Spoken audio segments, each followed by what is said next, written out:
In many political circles, there's been a rightfully increased disdain for the current mainstream political parties and the corruption and political deadlock that they cause. As a result of this, some more radical solutions have been proposed, with the focus of this video being on one of these in particular, that being that all political parties should be banned. While I understand the sentiment behind this take, I believe there are major flaws in the reasoning for this idea, and I'll be explaining this in this video essay, why political parties aren't inherently bad and why they are not only good, but also necessary in representing the interests of the people and for a functioning government. And I'll also provide some alternative solutions that will solve some problems regarding political parties. To begin with, we need to debunk some critics regarding political parties and their supposed downsides. The first major criticism being that political parties cause unnecessary tribalism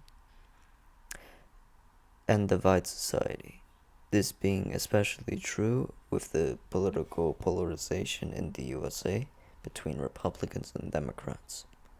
It is also argued that this tribalism results in people not taking the proper time to learn more about each individual candidate and their proposed policies and ideology. Instead, they simply vote based on a vague understanding of what each party represents, without delving into too much detail as to how such policies will be brought about, or even if they were good and effective in the first place.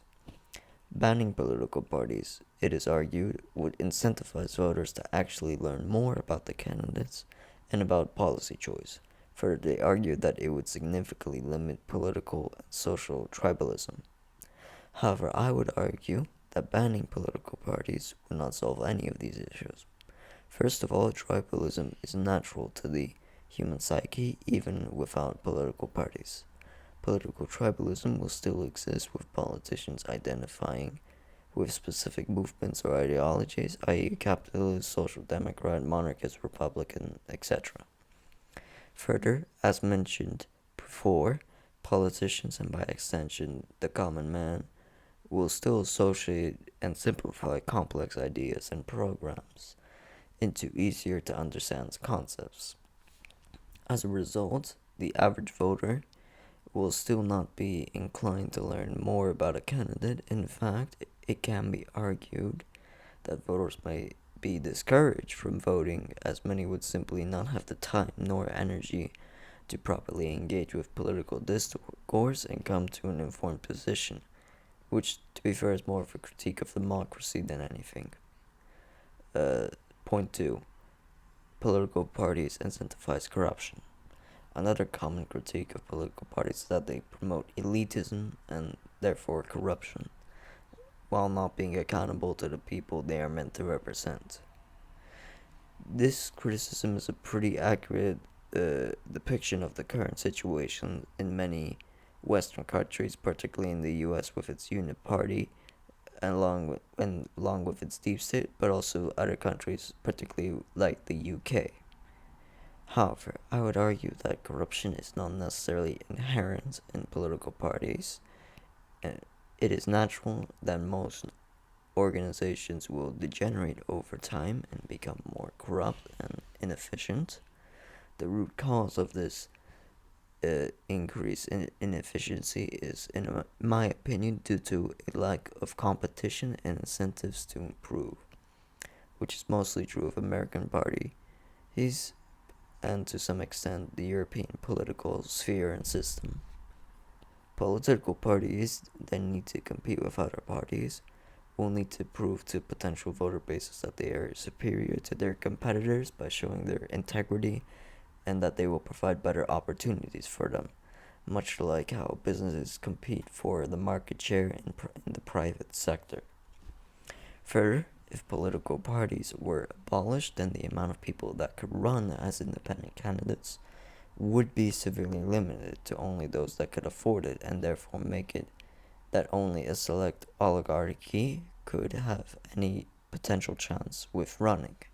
Political parties offer a chance for maybe not so rich individuals to have a potential to run for office and be able to represent their people.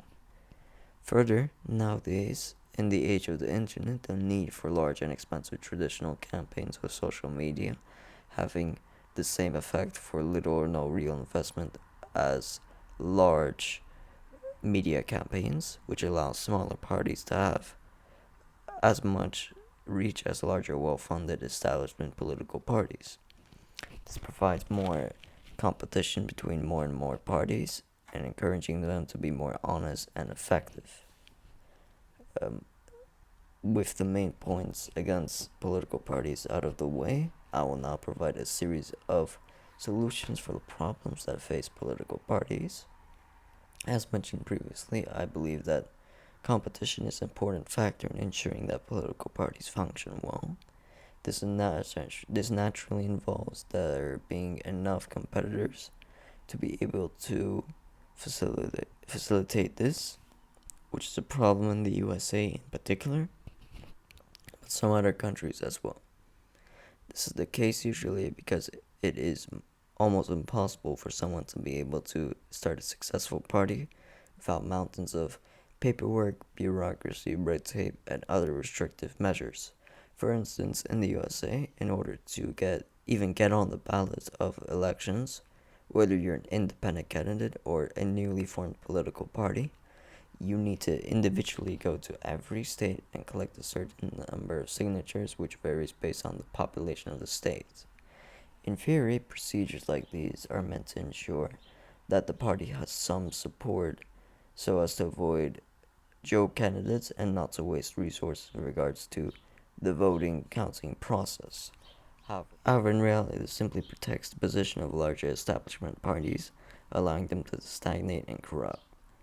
But if the process to found new political parties becomes more streamlined and available for the average person or group of peoples, then this stagnation can be overcome with an increase in the amount of viable parties and with it an increase in competitiveness. By increasing the amount of viable political parties into the political system, it allows for voters to take alternative paths if the mainline parties don't live up to their promises. It also allows for more niche, single, or local issue parties to be created. All the while, the mainline parties are either forced to fix themselves or fall into obscurity. To conclude, I believe that political parties are a necessary and effective way for people to organize around in order to get their issues heard and get real representation. Allowing more of these political parties also solves any perceived issues with corruption and inactivity by encouraging improvement through competition, by reducing the red tape and unnecessary bureaucracy for the creation of new political parties. That is all for today. I hope you enjoyed. I hope this video has been enlightening for you.